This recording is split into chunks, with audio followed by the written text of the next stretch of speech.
दोस्तों, आज धरती पर जितनी जीव प्रजातियां मौजूद हैं, वह सब मात्र 1% है, क्योंकि बाकी 99% जीव प्रजातियां धरती के अंदर दफन है।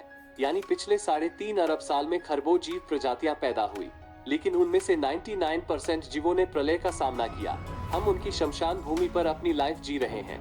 हमारे पैरों तले दफन ऐसी ही बहुत बड़ी प्रजाति पृथ्वी पर राज किया करते थे, जो कि इतिहास की सबसे अधिक सफल जीव प्रजाति थे, यानी डायनासोर, जिसने करीब 10 करोड़ साल तक धरती पर राज किया। लेकिन क्या होगा अगर हम आपको बताएं कि इस सबसे सफल भीमकाय प्रजाति को एक दूसरे सबसे सफल सूक्ष्म जीव प्रजाति ने खत्म किया, जो पृथ्वी पर सबसे लंबे समय से मौजूद है, यानी मच्छर। जी हाँ, डायनासोर जैसी बड़ी प्रजाति को खत्म करने के पीछे हाथ था काफी छोटे से दिखने वाले मॉस्किटोस का। इस बात पर यकीन करना संभव नहीं है, क्योंकि अब तक आपको इसकी जानकारी किसी ने नहीं दी है। तो जानने के लिए वीडियो को ध्यान से पूरा जरूर देखें, नहीं तो आप इसे समझ नहीं पाएंगे। आज से 65 मिलियन साल पहले हमारे पृथ्वी अभी के जैसी नहीं दिखाई देते थे।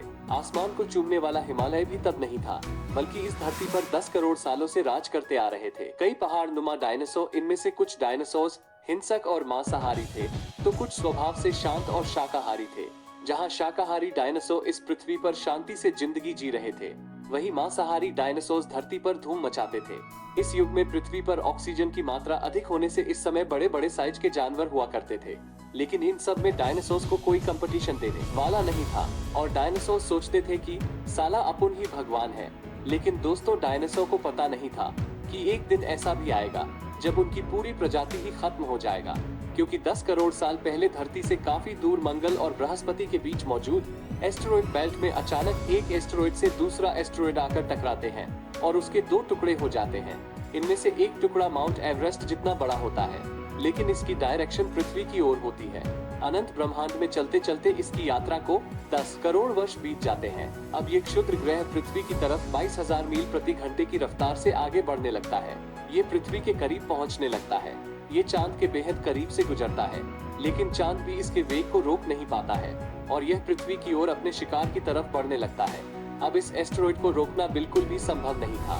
पृथ्वी पर खतरे से बेखबर डायनासोर कहीं किसी को जन्म दे रहे थे, तो कहीं शिकारी से बच रहे थे, लेकिन असली शिकारी इन सबको अपना निवाला बनाने के लिए आसमान से आ रहा था। 40,000 प्रति किलोमीटर के रफ्तार से 20 खरब टन का यह एस्टेरॉयड पृथ्वी के करीब बढ़ता जा रहा था। जब ये पृथ्वी के वातावरण के संपर्क में आया, तब इसकी रफ्तार 70,000 किलोमीटर प्रति घंटा हो गया। पृथ्वी के वायुमंडल में घुसते ही घर्षण से ये भयानक आग के गोले में बदल गया। अब इस शिकारी ने और भयानक रूप ले लिया था। मात्र 5 मिनट में इसने अटलांटिक ओशन को पार कर लिया। 35,000 डिग्री तापमान पर ये लाखों सूर्य के बराबर चमकने लगा। पृथ्वी से 5,000 मील की दूरी पर इसकी चमक इतनी तेज थी कि डायनासोर के कंकाल तक दिखने लगे थे। पृथ्वी के नजदीक आते ही हजारों जीव इस आग के दहकते गोले को सिर्फ देखकर ही पूरी तरह अंधे हो गए। डायनासोर नहीं जानते थे कि यह चमकीली चीज उनकी मौत है। पलक झपकते ही यह एस्टेरॉयड मेक्सिको की खाड़ी के पास पानी में जा गिरा। लगभग 35,000 डिग्री सेल्सियस तक की ऊर्जा वाला एक भयानक विस्फोट होता है। यह विस्फोट लगभग 10 हाइड्रोजन बम के विस्फोट के बराबर था। विस्फोट के आसपास कुछ ही सेकंड्स में सभी डायनासोर खत्म हो गए। इस क्षुद्र ग्रह के टकराते ही धरती से लाखों टन मलबा अंतरिक्ष में चला गया। टकराव वाली जगह पर 180 किलोमीटर चौड़ा और 20 किलोमीटर गहरा गड्ढा बन गया। धरती के कई हिस्से टूट टूट कर ध्वनि से भी तेज गति से ऊपर की तरफ उठने लगे। विस्फोट की जगह से 5,000 मील की दूरी पर तापमान 600 डिग्री सेंटीग्रेड तक पहुंच गया, जो कि डायनासोर की त्वचा में मौजूद पानी को भाप में बदलकर डायनासोर की त्वचा को चीरने के लिए काफी था। विस्फोट से उठे धूल के कारण आसमान में धूल के बड़े बादल के रूप में बदल गए। धरती के अंदर भूकंपीय तरंगे उठने लगे, जिससे समुद्र में विशालकाय लहरों का निर्माण हुआ। भूकंपीय तरंगों से सभी सक्रिय ज्वालामुखी धधक उठे। आसमान में उठे पत्थर के टुकड़े अग्निपिंड के रूप में बरसने लगे। धूल का एक बड़ा तूफान 7,000 किलोमीटर प्रति घंटे की रफ्तार से चला और पृथ्वी से ऊपर उठे। धूल की वजह से सूरज की रोशनी धरती पर नहीं पहुंच पाए। गर्म हवाओं और आगजनी से पेड़ पौधों की सारी प्रजाति नष्ट हो गई। विस्फोट के 90 मिनट बाद धरती का तापमान 200 डिग्री सेल्सियस तक बढ़ गया। कुछ डायनासोर को तेज हवाओं से पहाड़ों ने बचा लिया, लेकिन जमीन को तोड़ते आ रहे लहरों ने उनकी जान ले ली। इस भयंकर विस्फोट से बड़ी बड़ी इमारत जितनी चट्टानें ध्वनि से भी तेज गति से आसमान में प्रक्षेपित हो गई। इनमें से कुछ तो चंद्रमा पर पहुंच गई और कुछ अंतरिक्ष के गहरे अंधकार में। जो अंतरिक्ष में नहीं पहुंची, उन्हें पृथ्वी ने फिर से खींच लिया, जो हजारों डायनासोर पर चट्टानों की तरह बरसी। धरती, आसमान और समुद्र, हर जगह कहर मच गया। अब तक के इतिहास में आए भूकंप के झटकों से 60 गुना अधिक शक्तिशाली भूकंप ने पृथ्वी की परतों को उधेड़ कर रख दिया। विस्फोट से पृथ्वी पर उठी तरंगे चारों तरफ से संपूर्ण पृथ्वी पर फैल रही थी। पृथ्वी की इस अंगड़ाई में हजारों डायनासोर खत्म हो गए। ध्वनि से भी तेज चलने वाली हवाओं ने डायनासोर की त्वचा को उधेड़ दिया। उड़ने वाले डायनासोर किसी तरह इन जमीनी खतरों से बच गए, लेकिन आसमान से होने वाली आग की बारिश ने उड़ने वाले डायनासोर के पंखों को नष्ट कर दिया। कड़कती बादलों की हिट ने जंगलों को जलाकर राख कर दिया। इस आगजनी से बचने के लिए कुछ छोटे जीव तो बिल में घुस गए, लेकिन डायनासोर आग की लपटे से बच नहीं पाए। डायनासोर भाग रहे थे और मौत उनका पीछा कर रहे थे। विस्फोट से अधिकतर ऊर्जा तरंगों के रूप में पृथ्वी के धरातल पर फैल गई, लेकिन 1% ऊर्जा सीधे धरती के आर पार हो गई, जो कि पूरी पृथ्वी को घंटी की तरह बजाने के लिए काफी था। एस्टेरॉइड के भयंकर विस्फोट ने समुद्र में सुनामी को जन्म दिया। जो डायनासोर किसी तरह बच गए, उन्हें बड़ी बड़ी लहरों ने निगल लिया। वहीं इस विस्फोट से धरती के सभी ज्वालामुखी सक्रिय होकर आग उगलने लगे। विस्फोट से निकले धुएं के बादल ने धरती को कई महीनों तक अंधकार में धकेल दिया। सूरज के रोशनी के अभाव में पेड़ पौधे भी नष्ट हो गए। जो डायनासोर किसी तरह बच गए, उनके लिए पृथ्वी पर खाने के लिए कुछ नहीं बचा। उन्हें भूख ने ही निगल लिया। इस तरह इतनी बड़ी धरती पर डायनासोर को कहीं भी छुपने की जगह नहीं मिली। जमीन, आसमान और समुद्र हर जगह परले ने घेर लिया। पर वैज्ञानिकों के अनुसार इस तरह सभी डायनासोर्स की मौत हुई, लेकिन अभी कहानी खत्म नहीं हुई है।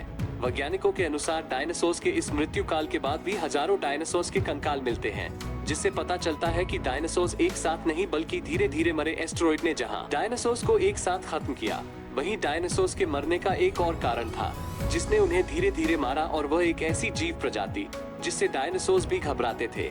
वह थे मच्छर और कीड़े। वैज्ञानिकों के अनुसार कुछ डायनासोर्स की प्रजाति को मच्छरों और कीड़ों ने खत्म किया था। आज से करोड़ों साल पहले ट्राइशिक युग में ही एक मच्छर डायनासोर्स को काटते हुए जब उड़ा तो वह पेड़ से निकलने वाले रेजिन के घोल में फंस गया। करोड़ों सालों बाद यह अनबर फॉसिल के रूप में जब आज के समय में वैज्ञानिकों को मिला, तब इस मच्छर में मौजूद खून को टेस्ट किया गया। जो वायरस इस मच्छर के खून में मौजूद थे, वही वायरस और बैक्टीरिया डायनासोर्स के अवशेषों में भी पाए गए। इसका मतलब था कि ट्राइशिक युग में एक महामारी फैली थी जिसे डायनासोर्स को धीरे धीरे मारना शुरू कर दिया था। जहां एस्टेरॉइड डायनासोर्स की सडनली एक्सटेंशन का कारण थे, तो वहीं ये छोटे छोटे मच्छर उन डायनासोर्स को पीलिया से बीमार करते हुए भी मार रहे थे। पृथ्वी पर होने वाली तबाही से पृथ्वी पर उस समय मौजूद जीवन एक बार के लिए लगभग खत्म हो चुका था, लेकिन उस समय कुछ ऐसे जीव भी थे जो इस भयंकर तबाही से बच निकले। वह थे मैमल्स, यानी हमारे पूर्वज। यह मैमल्स एक चूहे से छोटे जीव थे और तबाही के समय बिलों में छुपकर इन्होंने अपनी जान बचाई थी। आगे चलकर इन्हीं मम्मालिन से धरती पर कई विचित्र जीवन का जन्म हुआ और फिर हम इंसानों की उत्पत्ति हुई। आज से 3 लाख साल पहले मॉडर्न ह्यूमंस की उत्पत्ति हुई। पर आखिर हम इंसान कहां से आ टपके, हम कैसे पैदा हुए, इसके बारे में अगले वीडियो में जानेंगे। लेकिन दोस्तों, वैज्ञानिकों के अनुसार अगर ये तबाही न हुई होती तो शायद आज हम इंसान पैदा नहीं हुए होते।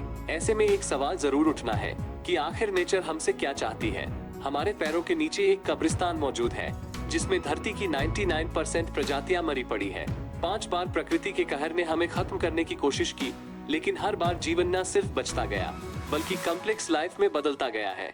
आज धरती पर हजारों विचित्र जीव प्रजातियां मौजूद है और उनमें से एक ऐसी प्रजाति भी पैदा हुई है जो इवोल्यूशन का सबसे बड़ा आविष्कार है। यानी हम इंसान जो धरती को पार कर मंगल तक पहुंचने की जिद में है, जो ऐसे किसी एस्टेरॉइड को नष्ट करने में भी सक्षम है, जो लाइफ को ऐसे खतरों से बचाने में सक्षम है। तो ऐसे में प्रकृति हमसे क्या चाहती है? क्या हमें दूसरे ग्रहों पर जीवन को फैलाना चाहिए ताकि हम लाइफ को प्रकृति के कहर से बचा पाए? दोस्तों, डायनासोर्स के इस भयानक अंत को देखकर आपको क्या लगता है कि क्या आपस में दंगे फसाद करके हमें खुद का समय नष्ट करना चाहिए, या एक साथ मिलकर विज्ञान के साथ चलकर लाइफ को मल्टी प्लेनेटरी बनाना चाहिए? क्योंकि हो सकता है कि अगला एक्सटेंशन का कारण कोई एस्टेरॉइड ना होकर हम इंसान खुद हो। इस बारे में क्या सोचते हैं आप कमेंट में जरूर बताइए। तो मिलता हूँ आपसे अगले धांसू वीडियो के साथ। तब तक के लिए हमारे चैनल राज दीपक जी के स्टडी को सब्सक्राइब कर लीजिए और बेल आइकन को प्रेस कर दीजिए।